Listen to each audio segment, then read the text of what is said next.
সুপ্রিয় দর্শক, আসসালামু আলাইকুম। চলে এলাম নতুন রেসিপি নিয়ে। আমার আজকের আয়োজন গ্রাম্য একটি ডেজার্ট আইটেম, কচি লাউয়ের পায়েস। খুবই সুস্বাদু এই পায়েস, আশা করছি সবার ভালো লাগবে। ভিডিওটি দেখার আগে সবার কাছে রিকোয়েস্ট থাকবে, চ্যানেলটি সাবস্ক্রাইব করে বেল আইকনটি অ্যাক্টিভ করে দিন এবং নিয়মিত আমার চ্যানেলের সাথেই থাকুন। আমি আন্তরিকভাবে চেষ্টা করব আপনাদের মানসম্মত রেসিপি উপহার দিতে। চুলার আঁচ হাই করে একটি হাঁড়িতে 1 লিটার দুধ নিয়ে বরফ তুলে নিচ্ছি। একটু পরপর নেড়ে দিব, না হয় মিল্ক সল্ট নিচে জমে পুড়ে যাবে।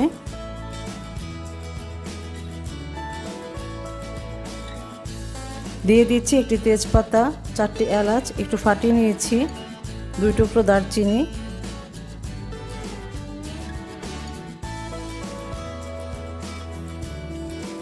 বলক চলে এসেছে। এ পর্যায়ে দিয়ে দিলাম 4 টেবিল চামচ সাবু।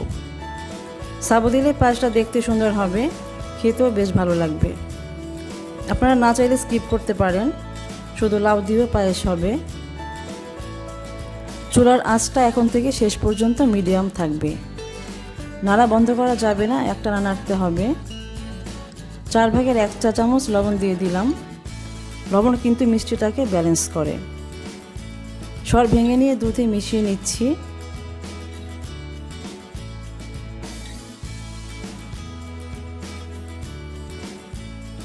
সাবু সিদ্ধ হয়ে গেছে।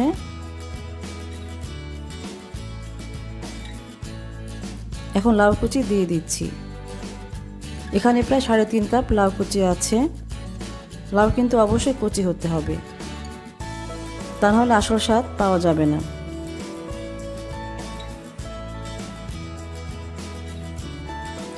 নেড়ে মিশিয়ে নিচ্ছি।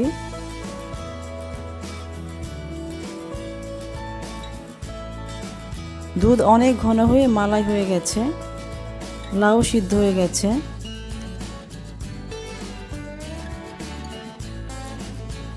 এখন চিনি দিয়ে দিচ্ছি প্রায় 5 টেবিল চামচ।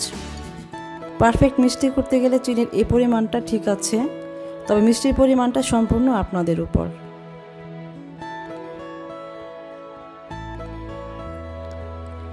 ভালো করে নেড়ে মিশিয়ে নিয়ে দিয়ে দিলাম 2 টেবিল চামচ ভাজা বাদাম। এটা অপশনাল, তবে পায়েস খেতে গিয়ে 2-1টা বাদাম কামড়ে না পড়লে আমার ভালো লাগে না, তাই দেয়া।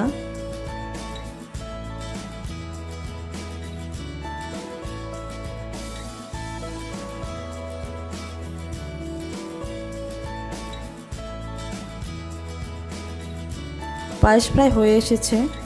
2-3 মিনিট নেড়ে দিয়ে দিলাম 2 টেবিল চামচ কিশমিশ।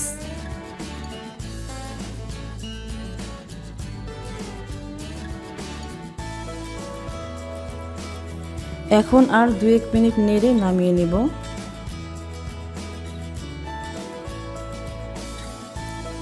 আমি নামিয়ে সার্ভিং ডিশে নিয়ে নিলাম।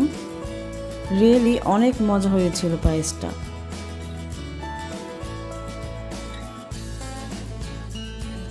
তাই সবার কাছে অনুরোধ থাকবে, আপনারাও এভাবে কচি লাউয়ের পায়েস তৈরি করে ফ্যামিলি সবার মন ভালো করে দিন।